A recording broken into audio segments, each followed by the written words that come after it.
So the sanctions will be lifted unless something happens that we're not happy with. This was an outcome created by us, the United States, and nobody else, no other nation. Very simple.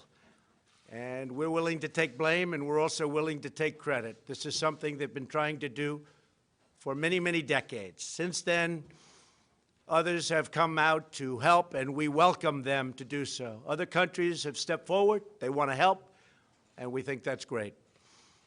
The nations in the region must ultimately take on the responsibility of helping Turkey and Syria police their border. We want other nations to get involved. We've secured the oil, and therefore a small number of U.S. troops will remain in the area where they have the oil. And we're going to be protecting it, and we'll be deciding what we're going to do with it in the future. In any event, by the moves that we've made, we are achieving a much more peaceful and stable area between Turkey and Syria, including a 20-mile-wide safe zone. An interesting term, safe zone. That's the term we're using. Hopefully, that zone will become safe. Thousands and thousands of people have been killed in that zone over the years. But it's been sought for many, many decades, and I think we have something that's going to be strong and hold up. Turkey, Syria, and all forms of the Kurds have been fighting for centuries. We have done them a great service, and we've done a great job for all of them. And now we're getting out. Long time. We were supposed to be there for 30 days. That was almost 10 years ago. So we're there for 30 days, and now we're leaving. It was supposed to be a very quick hit, and let's get out. And it was a quick hit, except they stayed for almost 10 years. Let someone else fight over this long, blood-stained sand. I want to thank Vice President Pence and Secretary of State Pompeo for leading the American delegation so successfully to Turkey several days ago, along with National Security Advisor O'Brien. I want to thank them very much. The American delegation negotiated the original 5-day ceasefire that ended Kurdish fighters to safely leave. It just got them to a point where, frankly, they were able, it enabled them to get out, to go and move really just a few miles in a slightly different direction. So this enabled them to do so. Countless lives are now being saved as a result of our negotiation with Turkey, an outcome reached without spilling one drop of American blood. No injuries, nobody shot, nobody killed. I have just spoken to General Mazlum, a wonderful man, the commander-in-chief of the SDF Kurds, and he was extremely thankful for what the United States has done. Could not have been more thankful. General Mazlum has assured me that ISIS is under very, very strict lock and key, and the detention facilities are being strongly maintained. There were a few that got out, a small number, relatively speaking, and they've been largely recaptured. I'm also sure that he will be issuing his own statement very shortly. We had a great talk, but we've saved the lives of many, many Kurds. He understands that. The war was going to be vicious and probably not very long. And I'm very happy to have been involved in it, as are our Vice President, our Secretary of State, and all of the other people on our team. By getting that ceasefire to stick, we've done something that's very, very special. But by getting the ceasefire after a tremendous amount of really tough war for a very short period of days, that is something very special. Our troops are safe, and the pain and suffering of the 3-day fight that occurred was directly responsible for our ability to make an agreement with Turkey and the Kurds that could never have been made without this short-term outburst.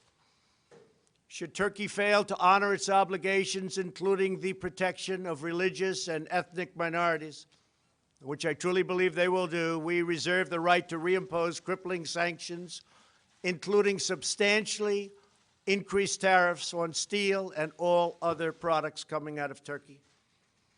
We are now an economic powerhouse like never before, and very importantly, like no other.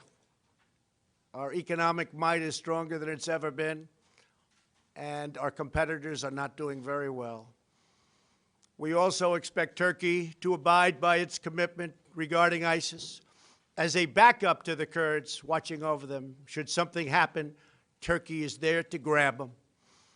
Further, we implore European countries to come and take those fighters that the U.S. captured and bring them back to their countries for incarceration and for trial. Until just recently, Europe has been very unresponsive in doing what they should have been doing for a long time. Now is their chance to finally act. American forces defeated 100% of the ISIS caliphate during the last 2 years. We thank the Syrian Democratic Forces for their sacrifices in this effort. They've been terrific. Now Turkey, Syria, and others in the region must work to ensure that ISIS does not regain any territory. It's their neighborhood. They have to maintain it. They have to take care of it. There were some political pundits who responded to Turkey's offensive in Syria by calling for yet another American military intervention. I don't think so. But halting the incursion by military force would have required deploying tens of thousands of American troops against Turkey, a NATO ally, and a country the United States has developed a very good relationship with, including President Erdogan. The same people that I watched and read giving me and the United States advice were the people that I have been watching and reading for many years. They are the ones that got us into the Middle East mess, but never had the vision or the courage to get us out. They just talk.